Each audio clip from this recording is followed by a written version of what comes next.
This Saturday at 7:30 p.m. Eastern Time, 6:30 p.m. local time in the Central Time Zone, we have the 5-3, 3-2 in Big Ten play Wisconsin Badgers taking the road to Iowa City to play in Kinnick Stadium against former Big Ten West rival, but forever rival for the Wisconsin Badgers and the 5-3, 3-2 in Big Ten play Iowa Hawkeyes. This is going to be a night game in Kinnick Stadium, one of the best environments in college football.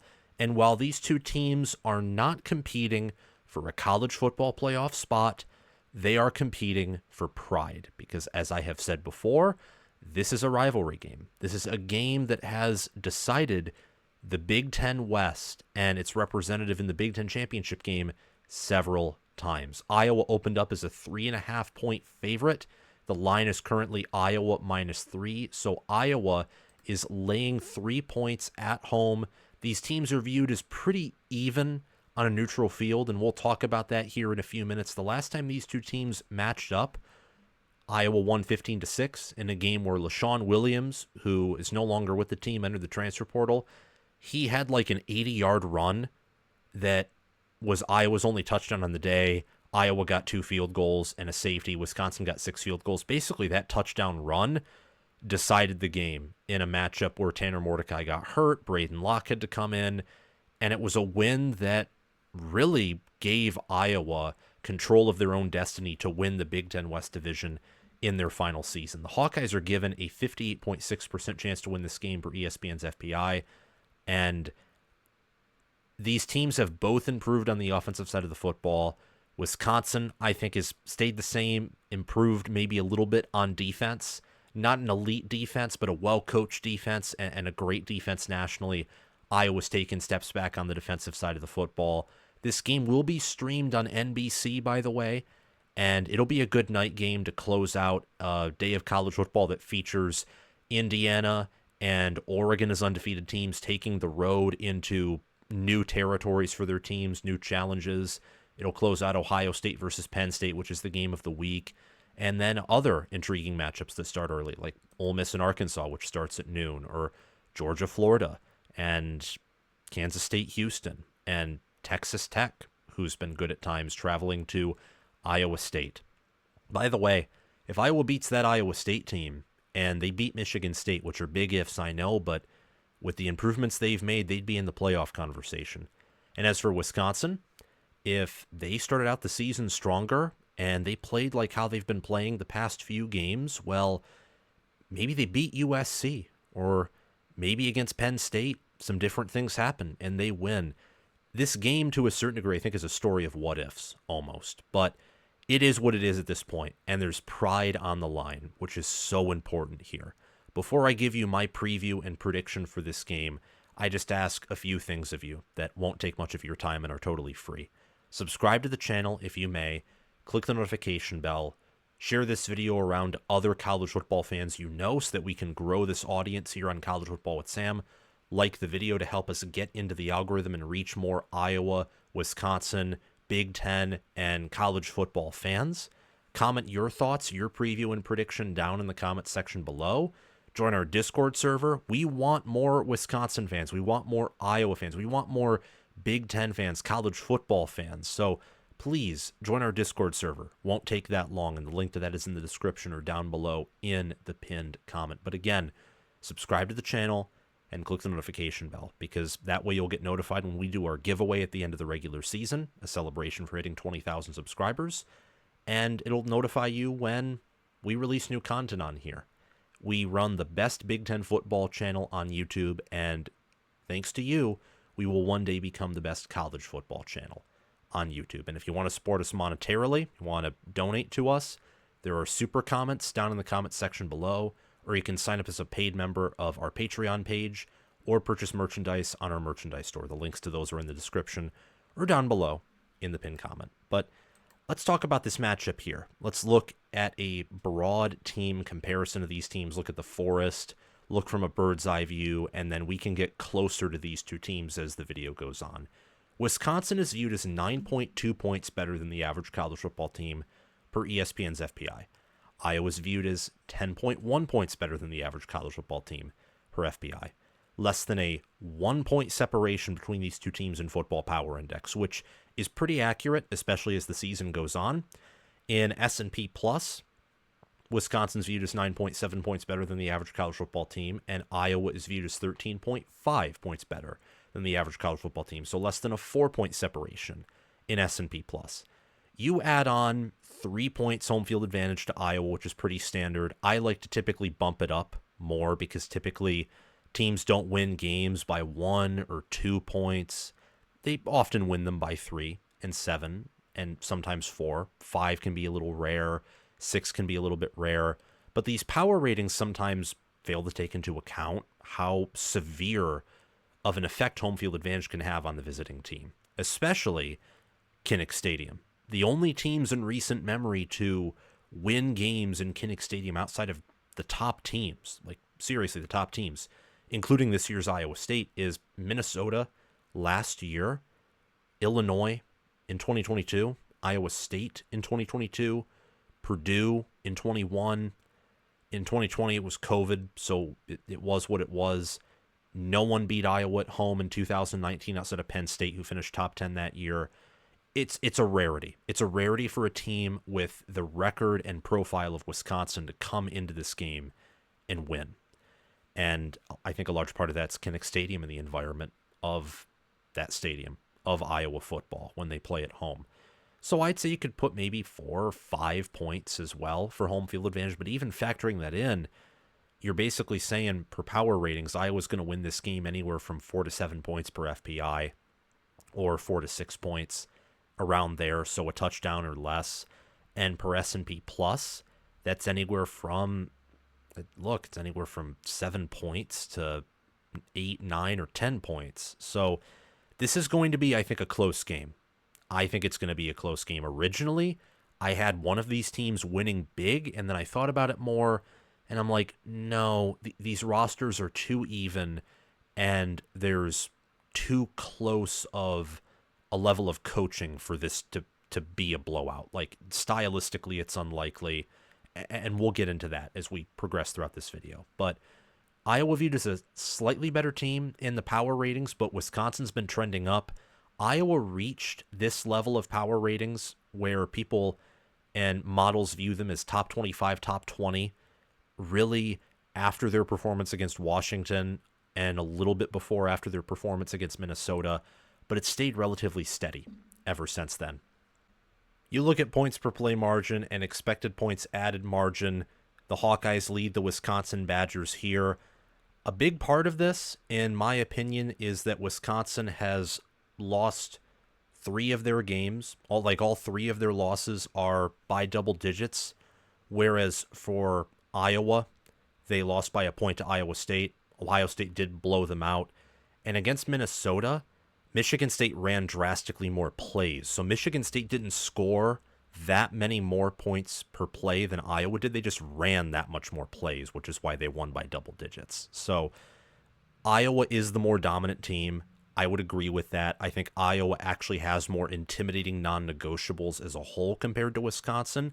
In exchange for that, I think Wisconsin's the more balanced team, particularly on the offensive side of the football.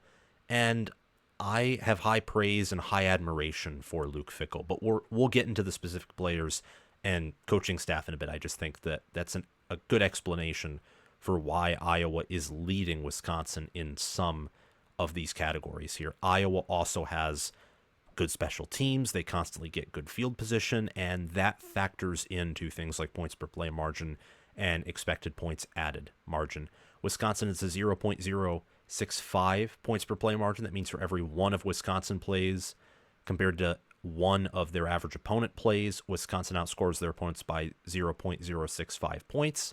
Same thing for Iowa with their 0.126 points per play margin.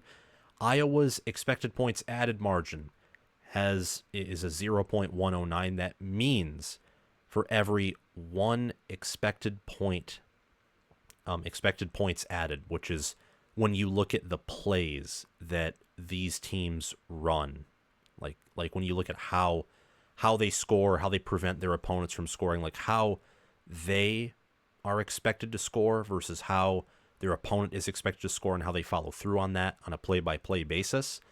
Iowa is more successful than their opponents. And it's the same thing for the Wisconsin Badgers. So, again here, these teams are very, very close. Very close. Iowa slightly ahead, but Wisconsin trailing only a little bit. And they're catching up, believe me. And you finally look at the strength of schedule, you look at the game control. Wisconsin's controlling games better than Iowa is. They're 21st in game control, the Badgers are. The Hawkeyes are 35th. And both have played top 25 strength of schedules. Iowa has the 25th best strength of schedule. Wisconsin has the 18th best strength of schedule. Wisconsin has one of the hardest schedules in the country. They played Alabama in week 3. Last week, week 9, they played Penn State. They play Oregon in a few weeks. And Iowa is no joke. USC is no joke by power ratings. Minnesota is steeply, sharply rising in power ratings. So one of the tougher schedules in the country. And in recent memory, against Northwestern, against Rutgers, they abused them. They game controlled them to death. It was the same thing with Purdue. Iowa, on the other hand, has had some issues in recent weeks, like against Michigan State. Michigan State game controlled Iowa, which is rare. Typically when Iowa loses, unless it's to a top-end team, it's due to something fluky happening or it's a very close loss. That was not the case against Michigan State. Michigan State dominated that Iowa team from start to finish. They just couldn't finish in the red zone. If Michigan State did finish in the red zone, they had 6 field goals. If you turn all of those field goals into touchdowns, which is a big what if, but that's 24 added points onto the 32. And 24 plus 32, that's insane. It's a 56 to 20 point win for Michigan State over Iowa. It could have been a much worse game than it was by final score. And I think that weighs down Iowa's game control numbers because it was higher than this earlier in the year. As for Wisconsin, they've done a better job at controlling their opponents in recent memory. Penn State didn't exactly blow them out. I think Penn State was dominant in the second half like they always were, but they only beat them by 15. And Penn State, I mean, they're one of the better teams in the country. There's no shame in that performance. And as for Alabama, Alabama, scoreboard-wise, dominated and blew out Wisconsin. And they also did in real life. However, there were opportunities in that game for Wisconsin to score touchdowns that they just couldn't take advantage of. Like, they were driving the ball, they gained yards, etc. This is a Wisconsin team that I think is perhaps better than their record indicates. And I think it's actually the same way with Iowa, by the way. But I want to get into the matchups here and start getting into some of the specific details. And I think the critical matchup here is going to be Wisconsin's defense against Iowa's rushing offense, which now includes Brendan Sullivan at quarterback. I am pretty certain, though I don't know, maybe McNamara was injured. I'm pretty certain that Brendan Sullivan is your starting quarterback moving forward, right? Like, he has to start. He has to. Like, Cade threw that pick 6. Brendan Sullivan opened up the offense. McNamara had a concussion, is what it sounds like. I mean, I didn't know exactly what was going on because I'm so busy and you can't exactly read into what coaches are saying all the time because, well, there's like Kyle Whittingham who's hid Cam Rising's injury from everyone for like the entirety of last year and much of this year. There's James Franklin, who's vague about injuries. Harbaugh has been vague about injuries, etc. We can go on and on and on. But Sullivan looked better than McNamara in the game. And yeah, it sounds like he'll be starting against Wisconsin. So I guess I answered my own question there. But I think it was understandable to ask because I know that Kirk Ferentz loves his pro-style quarterbacks, even if they're not that good. But Sullivan did well against Northwestern, his former school.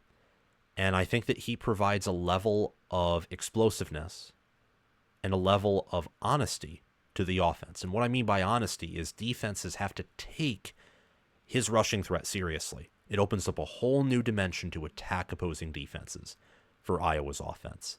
So that's the critical matchup of this game. It'll determine the game because if Wisconsin's defense can perform how it did against Rutgers and against Northwestern, who do not have even close to the rushing attacks that Iowa does, I know. But if they can, or if they can do what they did to Penn State for 3 quarters, for 2.5, to all 4 quarters against Iowa, they can win this game.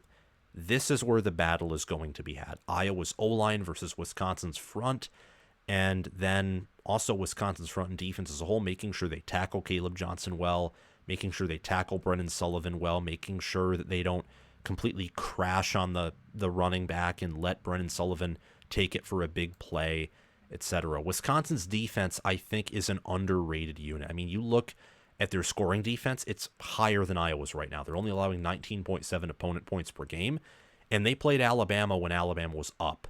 They played a really good, I'm telling you, really good Penn State offense. And they did, I mean, they've done well. Honestly, this defense has. It's been the offense that is the problem, not the defense. Remember, they were able to do some things against Alabama early in that game, but because Tyler Van Dyke was hurt and Locke was just kind of thrown in there, and Alabama's a massive talent advantage, it did not amount to much. Wisconsin also leads Iowa in opponent points per play. They only allow 0.317 points per play. That's 32nd. I think that you look at yards per point here. Wisconsin's better. It takes opponents about an extra yard to score the same amount of points on Wisconsin as it does Iowa. Red zone scoring attempts per game and red zone scores per game and red zone scoring percentage. Wisconsin, all better than Iowa there. They're top 15 in red zone scoring attempts and red zone scores allowed per game. And that is with, keep in mind, a very tough strength of schedule, similar caliber of one of Iowa's. And they're 52nd in opponent red zone scoring percentage. Iowa, meanwhile, 91st. You look at Wisconsin's total defense, 5.2 opponent yards per play allowed. It's the same thing with Iowa. Wisconsin, I think, plays a little bit of a bend but don't break defense that they work pretty masterfully. Wisconsin's top 25 in opponent yards per game and opponent plays per game. Iowa's outside of the top 25 in both of those areas. Wisconsin, 10th in opponent first downs per game. Iowa, 22nd. Iowa's better in third down conversions per game and fourth down conversions per game. You look at rushing defense, and Iowa is much better than Wisconsin, but Wisconsin almost exclusively has the better passing defense. So for a Phil Parker defense to be struggling as much as Iowa is in the secondary this year, and it's not like their defensive line is phenomenal either. Like, it's good, it's great, might be near elite, but it's not elite. It's not like a Penn State, Michigan, Ohio State, Georgia caliber defensive line. It's not. I think that in a matchup like this, defense is going to rule. I think it's going to be low scoring. Both of these offenses, as you can just look up, are outside the top 50 in points per game. Iowa's 55th in points per game. It's not factoring in the FCS team they played and beat by 40 to nothing. They score 27.9 points per game. Wisconsin scores 27. Iowa is top 25 in yards per point margin. They're top 25 in yards per point. Their offense only needs about 11.7 yards to score a point. A lot of that, though, is because of special teams, because they constantly get good field position, and they've also done a better job at forcing turnovers compared to last year. Iowa is third nationally in third quarter points per game. They make amazing second half adjustments offensively. Wisconsin leads Iowa in first half points per game, trails them in second half points per game, where Iowa is again top 10, 7th. They score 19 second half points in a game compared to 8.9 in the first half. Wisconsin scores 13.3 in the first half, 13.7 in the second half. Wisconsin leads Iowa in total offense, in yards per play, 5.6 versus 5.5. They lead Iowa in,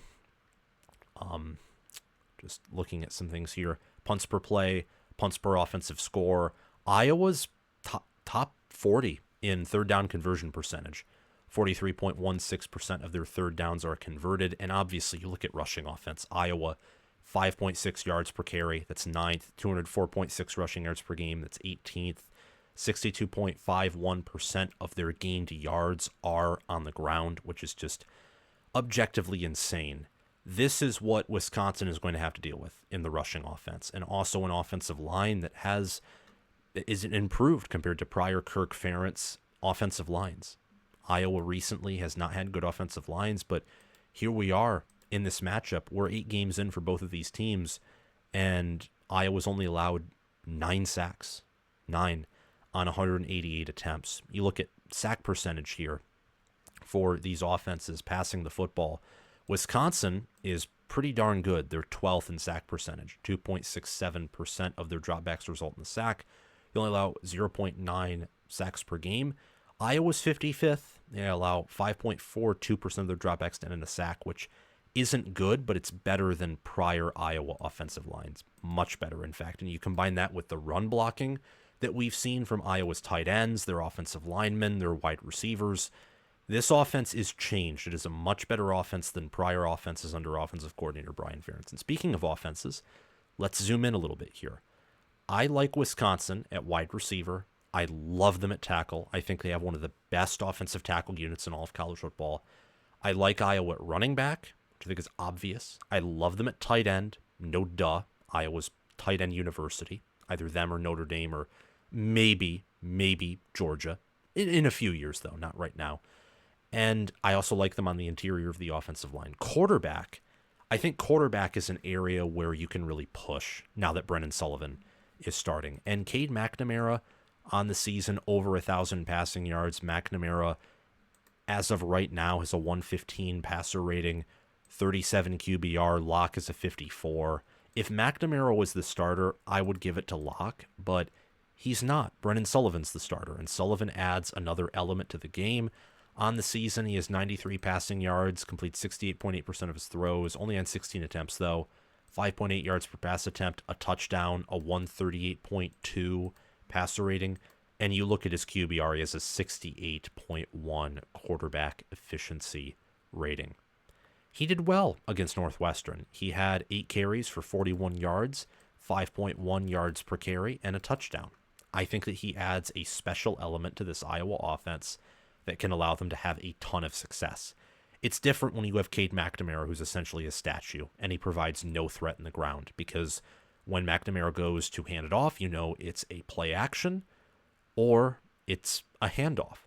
With Sullivan, it could be play action, it could be a handoff, or he could keep it, or it could be play action, and then you crash on him in the pocket and he finds a way to escape and he picks up a first down. Like the element and the upside that he has is better, and I think Iowa's offense is going to benefit from this.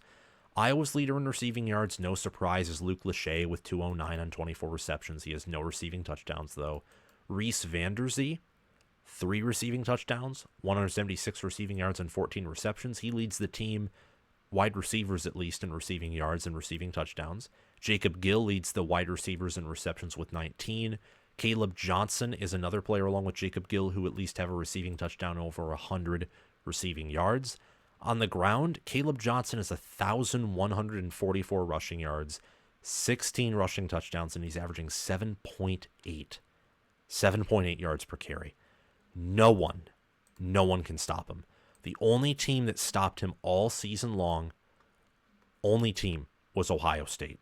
And then in garbage time, even then, he found the end zone. And when you're Ohio State, when you have the level of talent on defense that you do, and you're in the horseshoe, and Kirk Ferentz plays, conservative game, they had McNamara in for that whole game, and just mainly the sheer talent advantage that Ohio State had just it made it so easy to stop him.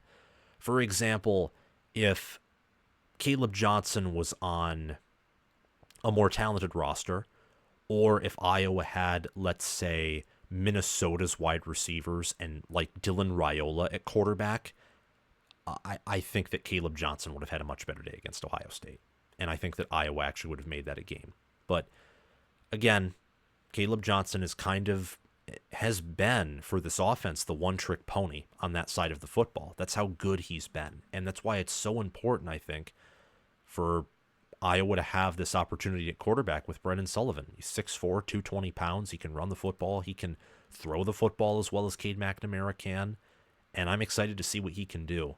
On the Wisconsin side of things, though, on the Badger side of things, their quarterback is Braden Locke. With 1,281 passing yards, 7 touchdowns, 6 interceptions, a 124.7 passer rating. He completes 57.6% of his throws, averages 7.2 yards per attempt. Tawi Walker leads the team in rushing yards with 624 and 5 yards per carry. He has 10 rushing touchdowns, and he's having a pretty good year. After Ches Malusi started over him, then Malusi just wasn't fully healthy, never 100%, so he took time away from the team. Katie Akameli is the backup running back who has nearly 300 rushing yards, 2 rushing touchdowns. He's averaged 8.3 yards per carry. Watch out for Wisconsin's wide receivers. They're quite good. Vinny Anthony II, Will Pauling, Tretch Kahuna, C.J. Williams, and Bryson Green all have over 100 receiving yards, and all of them except for Bryson Green, they have at least 1 receiving touchdown. Kahuna, Pauling, and Anthony have at least 2 receiving touchdowns. So I do like Wisconsin at the skill positions outside of running back more, and also tight end, because tight end really now is a skill position. It's the jack of all trades position, honestly. Just look at Brock Bowers from Georgia last year all the way back to 2021 and all they did with him. Look at, I'm forgetting his, Jaheim Bell. Look what he did at Florida State and South Carolina. Look at what Tyler Warren's doing at Penn State. It's truly the jack of all trades position. And I also like them at tackle. I think that Riley Malman and I also think that Jack Nelson are really good offensive tackles. They're future NFL players, they are. And Jake Renfro, Joe Huber, and Joe Brunner on the interior are also good players. But I think that Iowa's Logan Jones, Connor Colby, Tyler Ellsbury are better on the interior. And Jennings Dunker and Mason Richmond are really good offensive tackles as well. Like, they're not that far behind Wisconsin's, who are some of the best in all of college football. So that's the offensive side of the football. And as for offense, this is so tough. I think that with Brennan Sullivan, Iowa actually has the better offense. I think that, yes, Wisconsin has the better passing offense, but Iowa's rushing offense was already a non-negotiable, and you add in a mobile quarterback with that O-line and ground attack. In hindsight, they should have done that entering this year. I think it could have given every defense they faced, including, by the way, Ohio State's, some issues. It's not like Iowa would have beaten Ohio State with what they have if Sullivan was the starting QB and nothing else changed. That wouldn't have happened. But maybe they could have beaten Michigan State, and I think they could have beaten Iowa State, because Iowa State, toward the end of the game, how they stopped Iowa was McNamara couldn't complete a pass, and they just knew that Caleb Johnson was going to get the football. So all they did, and all they should have done, was just target Caleb Johnson. Like, he's getting the football. Tackle the running back. So that's how important a quarterback with mobility can be, and it's why in the modern age of college football, and even in the NFL, being a statue it's not good enough. You're not going to be QB1 or anything close if you're a statue. You aren't going to. Defensively, I think Iowa still has the better defense, but not by much. Wisconsin is slowly but surely catching up to them. Defensive back, I think, is a big part of the reason why that is, in my honest opinion. Wisconsin has the argument to have the better corners and the better safeties. As an overall view, I think that Jermari Harris is the best safety by a long shot in these DB rooms if you were to combine them. However, Wisconsin, what concerns me about their defense is it's been really good. I think Tressel is one of the best defensive coordinators in the country right now. But their depth at linebacker and D-line just does not match what Iowa has. It doesn't. And I think in part for Wisconsin, it helps them that they haven't played Ohio State on the road. And the game against Michigan State, you gave Jonathan Smith the whole bye week, and Sebastian Castro didn't play in that matchup. And he was one of their better DBs for Iowa. So obviously you're going to see a huge drop-off there, especially since Iowa doesn't recruit at an extremely high level. Recruiting's important. It's not everything, but in an instance where your best player who's a sixth year goes down, that's very hard to replace with the combined experience and talent and level of play, unless you have someone waiting and ready to step up, and recruiting will help with that.